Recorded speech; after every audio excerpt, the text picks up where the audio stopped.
Bonjour à tous, avec l'aide de Dieu, le cours numéro 186 dans le Rambam Sefer HaMitzvot, commandement négatif numéro 109. Dans le cours précédent, on a appris que quand on a des animaux qui sont purs, une fois par an, il faut faire un prélèvement, prendre le dixième et le donner à Hachem, donner à Dieu. Ce dixième, donc qui est le Maaser Behema, on apprend aujourd'hui qu'il est interdit de vendre ce Maaser Behema, cet animal-là, quelle que soit la manière. Comme la Torah dit à propos de Maaser Behema, de cet animal, donc ce dixième, Lo Yigael, il ne pourra pas être racheté. Voici le langage du Sifra. À propos du Maaser, donc de ce dixième, il est dit Lo Yigael, il ne sera pas racheté. Donc le Sifra dit, on ne le vend pas ni quand ici l'animal il est vivant, ni une fois qu'on l'a abattu, ni si il n'a pas de défaut, ni s'il a des défauts. On n'a pas le droit de le vendre. Les lois de ce commandement, avec le commandement d'avant, ont été expliquées dans le traité Bechorot et au début du traité Maaser Sheni. Quand le Ram dit le commandement d'avant, donc c'est celui donc du Bechor qu'on a pris dans l'avant-dernier cours, qu'on n'a pas le droit de racheter le premier-né. Commandement positif numéro 69, l'ordre qui nous a été enjoint, que tout celui qui par inadvertance, il a fait une des grandes fautes qui sont connues, on va voir dans un instant de quelle faute s'agit-il, il va amener un sacrifice expiatoire, un khatat, comme Dieu dit, si une âme, une personne, va fauter donc parmi le peuple, eh bien il amènera le sacrifice expiatoire.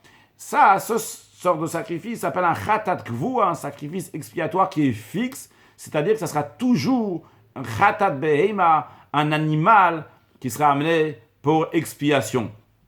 Donc le Rambam ici veut faire une différence à une autre sorte de khatat qui s'appelle olev et yored, qui monte et qui descend en fonction des moyens de la personne. Mais là, les fautes qu'on va dire dans un instant, les critères généraux, eh bien ça sera toujours un animal qui sera offert. Le Rambam on a déjà expliqué quelles sont ces transgressions sur lesquelles on doit amener un sacrifice expiatoire lorsqu'on les a fait par inadvertance. Eh bien, ce sont toutes les interdictions que si quelqu'un les a fait volontairement, eh bien, il serait coupable de karet, de retranchement. Eh bien, ces interdictions-là, si la personne les a fait involontairement, elle amènera un sacrifice expiatoire. Mais il faut la condition que ce soit un commandement négatif, et un commandement négatif dans lequel il y a une action. Donc, si on veut, il y a trois conditions. Premièrement, que si quelqu'un il a fait ça, il soit coupable de karet, de retranchement. Deuxièmement, il faut que ça soit un commandement négatif, parce que des fois, quelqu'un est coupable de retranchement, mais ce n'est pas un commandement négatif. Donc la deuxième condition, que ça soit un commandement négatif. Et troisième chose, pas seulement que ça soit un commandement négatif, qu'on est coupable de retranchement, mais aussi qu'il y a une action qui est faite ici, comme c'est expliqué au début du traité Kritout.